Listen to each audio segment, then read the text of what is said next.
मेरा नाम अभिषेक शर्मा है और मेरे इस चैनल वेब स्पाइडर ट्यूटोरियल में आपका स्वागत है। ठीक है।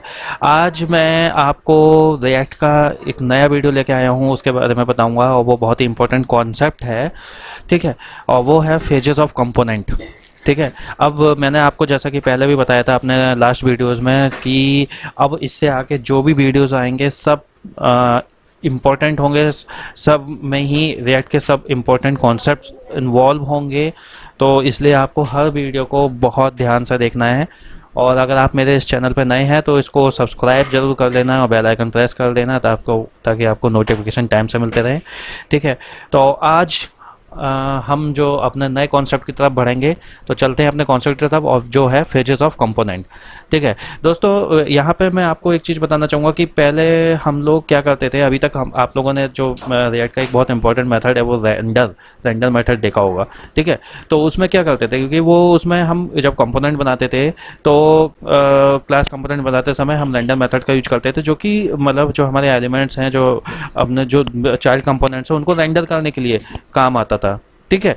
लेकिन क्या यही अपने आप में कंप्लीट वो है, मतलब रिएक्ट का एक कंप्लीट मेथड है? क्या इसके अलावा हमें और कुछ जानने की ज़रूरत नहीं है? रेंडर मेथड से तो हम रेंडर कर लेते हैं, लेकिन क्या इससे हमें पूरा कंट्रोल मिल जाता है रिएक्ट के ऊपर, या अपना जो भी हम कोड कर रहे हैं उस पे हमें पूरा कंट्रोल मिल जाता है? नहीं। क्योंकि मान लो आप कुछ ऐसे सिनेरियोस सोचो कि अगर आपको क्या हो कि आपको रेंडर करने से पहले आपको कुछ और कोड, जो कि आपका कोड है, उसको रन कराना हो। ठीक है। या आपको कोई ऐसी सिचुएशन हो कि आप री रेंडर नहीं करना चाहते हैं। ठीक है। किसी केस में आप ये चाहते हैं कि री रेंडर ना हो, या रेंडर हो भी तो मतलब रेंडर होने से पहले, ठीक है, रेंडर होने से पहले हमें जो प्रीवियस जो स्टेट है उसका हमें एक कॉपी हमें अलग मिल जाए, यानी कि जो हमारे कंपोनेंट की प्रीवियस स्टेट है, और बाद में जब रेंडर हो जाए तो न्यू स्टेट और प्रीवियस स्टेट दोनों की कॉपी हमारे पास हो।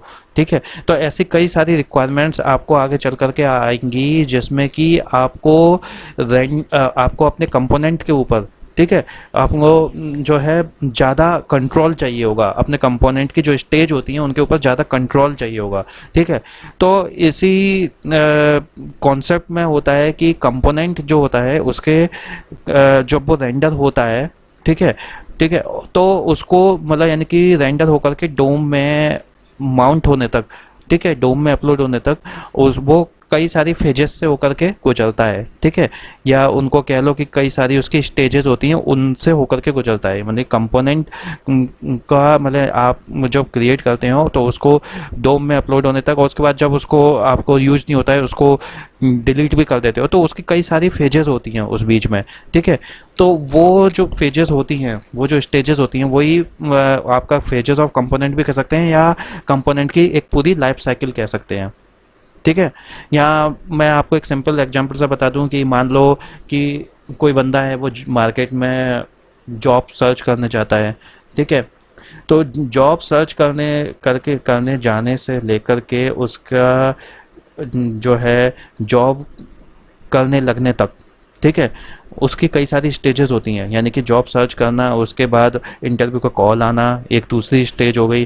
फिर उसके बाद इंटरव्यू अटेंड करना, तीसरी स्टेज, इंटरव्यू में सक्सेस होना, चौथी स्टेज। फिर उसके बाद उसको ऑफर लेटर मिलना, पांचवी स्टेज। और फिर उसके बाद वो जॉब करने जाने लगना, उसकी अगली नेक्स्ट फाइनल स्टेज।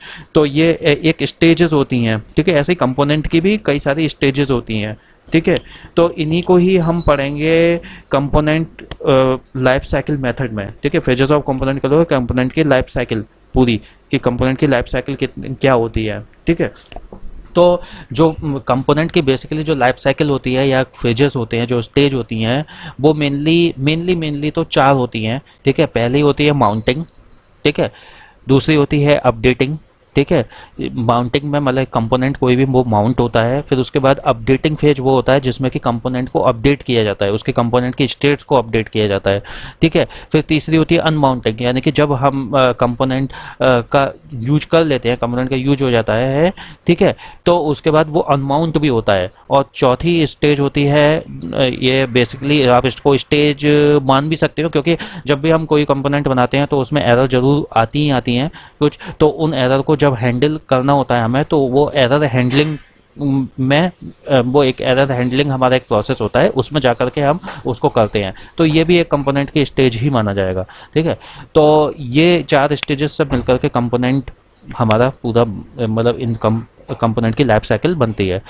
ठीक है, अब इन 4 स्टेजेस में क्या क्या होता है और इसके अंदर क्या क्या इन्वॉल्व होता है और क्या क्या स्टेजेस इन्वॉल्व होती हैं, तो वो मैं आपको अपने नेक्स्ट वीडियो में बताऊंगा, जो कि होगा कंपोनेंट लाइफ साइकिल मेथड। ठीक है, उसमें कंपोनेंट की पूरी लाइफ साइकिल के बारे में मैं आपको बताऊंगा। ठीक है, तो वो मैं बताऊंगा आपको नेक्स्ट वीडियो में। तब तक आप मेरे चैनल पर बने रहिए। ठीक है, और अगर आपने मेरे चैनल को सब्सक्राइब नहीं किया हुआ है तो उसको सब्सक्राइब कर लीजिए।